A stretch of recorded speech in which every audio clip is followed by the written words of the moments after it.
When something fell past Bruno as he walked along his hallway, his reaction was as instinctive as it was quick. Twisting, he thrust his left hand out, palm up, and caught the object. Surprised, he looked at his hand, which had automatically made a fist about the falling something. Ordinarily, he was clumsy and uncoordinated, unable to catch things even when they were slow-moving and large. So this moment felt like a tiny victory, although over what, he wasn't quite sure. Himself, perhaps. Keeping his fist clenched tight, Bruno tried to work out what the object was. It felt small and round like a coin, but it didn't have the cold detachment of metal. It was warm against his skin, like sun-heated plastic. Odd, he thought, looking up the stairway at the landing from where the object had come. In the shadowed emptiness, the pale streak of banister glowed. Nothing moved. Sighing, feeling his moment of triumph slip away, Bruno opened his hand. It was a button. The button was old and scuffed and made of wood. There were 4 small holes set about its centre, and its edge was worn and, in one place, chipped. It was lying nestled against the ball of his thumb, caught in the soft valley formed there between thumb and palm. The wooden surface was mottled yet shining, a smooth patina of age worn into it like a varnish. Grinning, Bruno thought to himself, "I caught a button!" and then tried to curl his fingers back and pinch it between his fingertips. It wouldn't move. Laughing at his clumsiness, so soon returned, Bruno gave up trying to catch the button with the fingers of his left hand, and instead used his right. It still would not move. Tugging at it did nothing other than send a curious shooting pain along his thumb and out across his palm. Growing irritated, Bruno shook his hand furiously, hoping to dislodge the button, but it remained stubbornly and firmly attached to his skin. He pulled at it again, getting his fingernails as far under the edge as he could, and this time the pain as he pulled made him cry out in surprise. It was like biting into tinfoil, a nervy, bloodless jolt that was over as quickly as it had begun. Annoyed now, Bruno shook his hand again, flailing it back and forth with growing anger. Someone must be playing a joke on me, he thought, one that's not very funny. They've coated the button with glue, and now it's stuck to me, and when I find out who it is, they will be sorry. Only, even as he thought it, Bruno was unconvinced. He didn't have many friends, and certainly none who would go to the kind of trouble that this situation indicated. And if it wasn't a friend, then who was it? And why had they done this to him?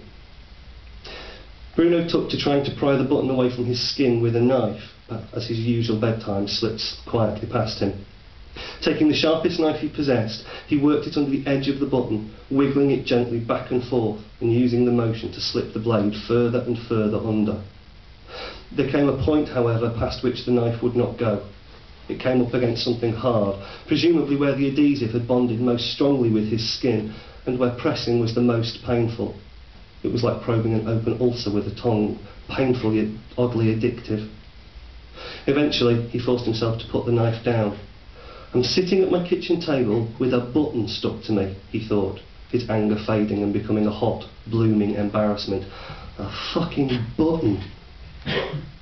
His sleep was not easy that night, and he woke early the next day. His waking thought was that he had a terribly bad dream whose insanity was only matched by the growing feeling of frustration he felt whilst he was within it. He got up, dressed, went to his kitchen and made himself a coffee, deliberately ignoring his hand and any offending item that might be stuck to it, until he was seated at his table and as calm as he could be.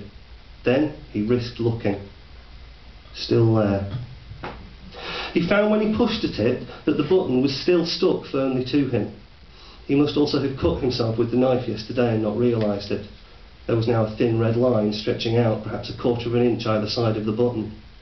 Running his finger over the line, it felt warm and tingled at his touch. Groaning, Bruno placed his head flat on the table. It looked like he'd managed to give himself blood poisoning as well. How much worse could this get? The rest of the morning passed in a long blur of pulling and prodding and sharp pain, but the button remained as immovable as it had been the day before. What was in some ways worse was that he needed to leave the house. He needed groceries, milk and bread and other essential items. And it was bright summer outside. How could he wear gloves? People would see, just as they would see the button if he went about with his hands naked. He tried placing a sticking plaster over the button, but it felt horrible and weirdly painful. He tried covering the button with a bandage, but again, the pressure of the cloth on the button sent that sharp, clammy pain coursing through him.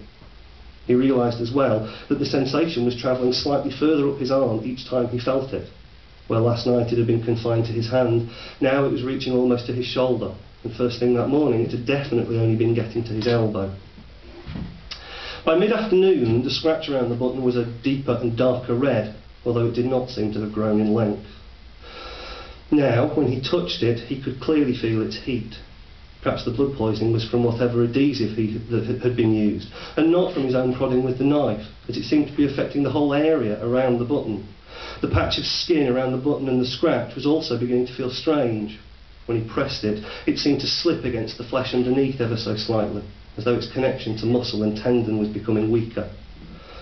Bruno was getting worried, although he had come up with a plan. He wouldn't leave the house. No, not yet. He could do without most things for a while. No, first, he was going to have a bath. When he was younger, Bruno had accidentally glued 2 of his fingers, both to each other and to his personal stereo, with superglue. Although, with the loss of a patch of skin, he had freed them from the stereo, the fingers themselves had proved impossible to separate.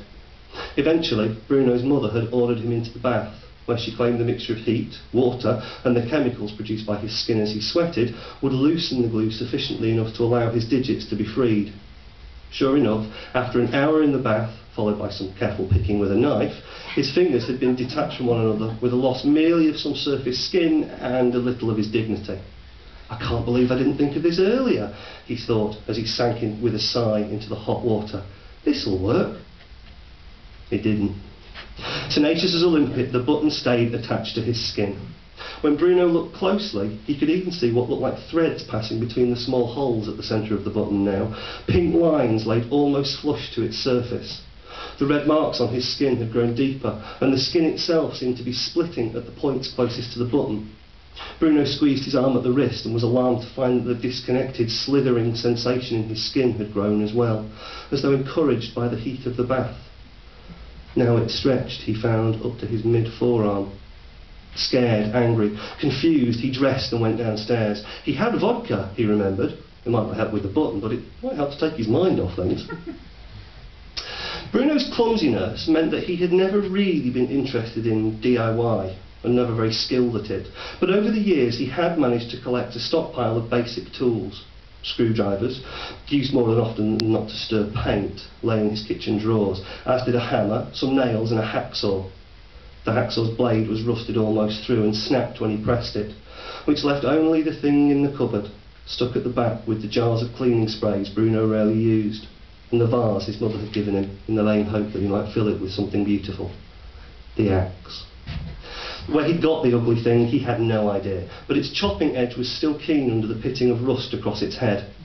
It was heavy, but he found he could lift it one-handed, which was good.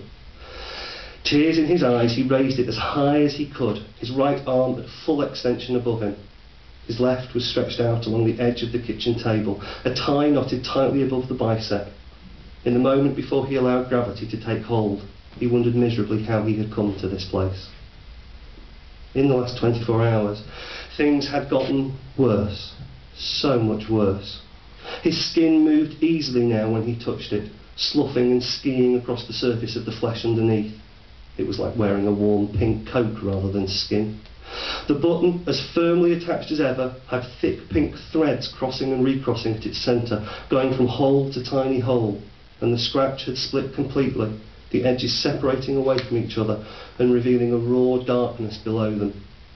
The skin had curled under the scratch's edges, making a narrow, smooth slit about half an inch long, with the button nestled over its centre.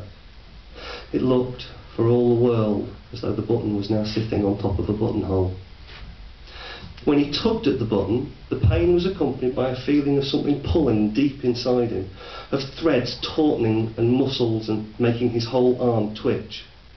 It was painful, horrifying, but even more than that, even worse than that, it was embarrassing. His arm looked stupid, made even more so by the raised red lumps that were coming up in a neat line along the inside of his wrist, up to his elbow.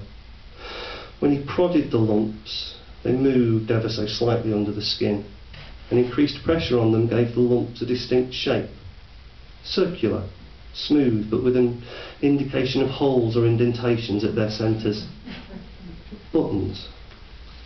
Lumps like buttons, he asked himself, but that only started the tears again, and he had to stop thinking like that. In the slowest part of the early morning, Bruno had made up his mind that he was going to hospital, and had got as far as the front door before stopping. He couldn't. He couldn't. All his life people had laughed at him. Too tall in his first years at school, too fat in his later ones, he stood out. He was too shy to insert himself into social groups and make friends, too amiable and laid back to be good at presenting himself, and too relaxed to care about his appearance, but not amiable or laid back or relaxed enough not to care at all, to not feel the jibes and bullying somewhere deep inside his heart.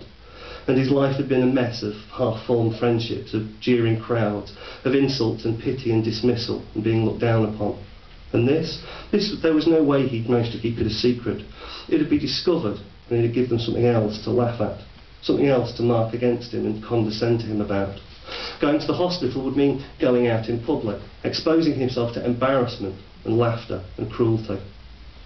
Weeping vodka-scented tears and clutching his front door frame, Bruno had fallen to his knees before pushing the door shut and crawling back inside his home. Earlier, he had tried one last rational thing. He'd sorted through every pair of every shirt, every pair of pants, every bag and coat that he owned, to see if any of them had the same sort of buttons as was now stuck so steadfastly to his hand. None did. So, the axe. With the help of a numbing flurry of vodka, his enforced drink of choice now, Bruno had come to a decision. It was a simple solution, although drastic. Cut the arm off and things would be better. Cut the arm off and the button would be gone. Cut the arm off and there would be no more embarrassment, no more weird shooting pains, no more slip-sliding skin. First, he practiced raising and lowering the axe, slowly placing it above his left elbow.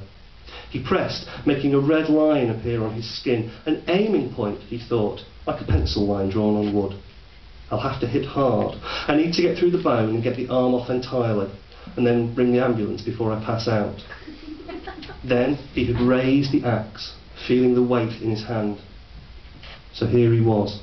His arm shivered, his teeth clenched. This was it. He would let gravity start, and then he would help, and he would end this now. The axe whirled down. There was a deep as the blade bit deep, and Bruno screamed out, a hoarse wail, fearful and anguished. He'd moved his arm at the last minute, and the axe had only done damage to the wooden surface of the table. He cried out again, hopeless and miserable, and loosened the tie around his bicep. The blood rushed back into his arm, and the neat lumps throbbed happily. Weeping, Bruno looked at his hand once more. He had a button stuck to him, a button sitting on top of a buttonhole. A buttonhole. Desperate, hopeful, Bruno did the only thing he could think of. Bruno undid the button.